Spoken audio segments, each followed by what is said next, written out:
Namaskaram. The glory of the 11th chapter of Srimad Bhagavad Gita.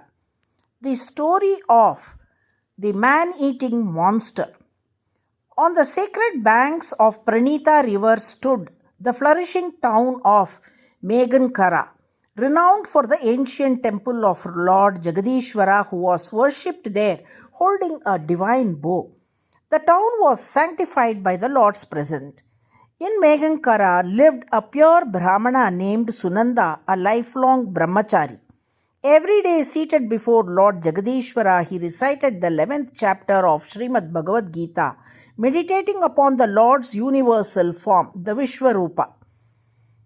Through this constant recitation, Sunanda attained mastery over his senses and remained absorbed in uninterrupted remembrance of the Lord. Once Sunanda set out on pilgrimage along with his disciples along the Godavari river, visiting sacred places beginning from Rajatirtha. In due course, he reached the town of Vivian Mandala. As the night fell, Sunanda and his companions stayed in a dharamshala located in the center of the town. At dawn, Sunanda awoke to find that all his companions had mysteriously disappeared. As he stepped outside, the headman of the town approached him, fell at his feet, and humbly requested him to stay for a few more days. Sunanda agreed, and the headman served him devotedly. After 8 days, a grieving villager came before Sunanda and revealed the town's hidden sorrow. For many years, a man-eating Rakshasa had lived near the town. To protect themselves, the village elders had made an agreement with him. The Rakshasa would not harm the townspeople, but only travelers who came to rest in the Dharmashala would fall prey to him. Tragically, even the headman's own son had once been sent unknowingly to Dharmashala and had been consumed by the Rakshasa. The villager then narrated the origin of the Rakshasa. Long ago, a farmer guarded his fields near the town. One day, a large eagle attacked a lone traveler. An aged sage passing by rushed forward with compassion to save the man. But due to his old age, he could not reach in time and the traveler lost his life.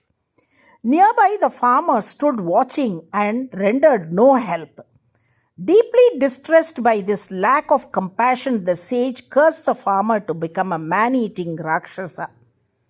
When the farmer begged for mercy, the sage declared that release from the curse would come only through the grace of a devotee who daily recited the 11th chapter of the Bhagavad Gita. Understanding that the Lord's plan had now matured, Sunanda went with the villager to the Rakshasa's dwelling.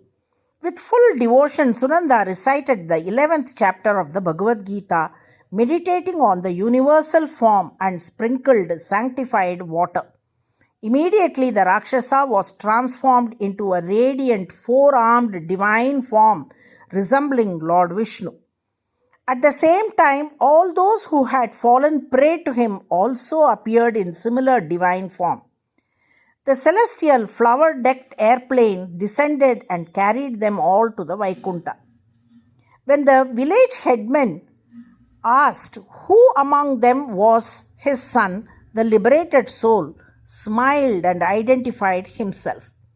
When requested to return home, he replied that worldly relationships had ended and that by the grace of Sunanda and the Bhagavad Gita, he was now returning to his eternal abode. He urged his father and the villagers to take refuge at Sunanda's feet and hear the 11th chapter and attain liberation. Thus is revealed the supreme glory of the 11th chapter of Srimad Bhagavad Gita, spoken by Lord Krishna himself on the battlefield of Kurukshetra. This chapter grants the vision of the universal form, Vishwarupa, purifies the heart, awakens divine awareness, and cuts the deep knot binding the soul to the cycle of birth and death. By hearing and reciting this sacred chapter with faith, one is surely led to the eternal abode of Lord Vaikunta. Narayana, Narayana.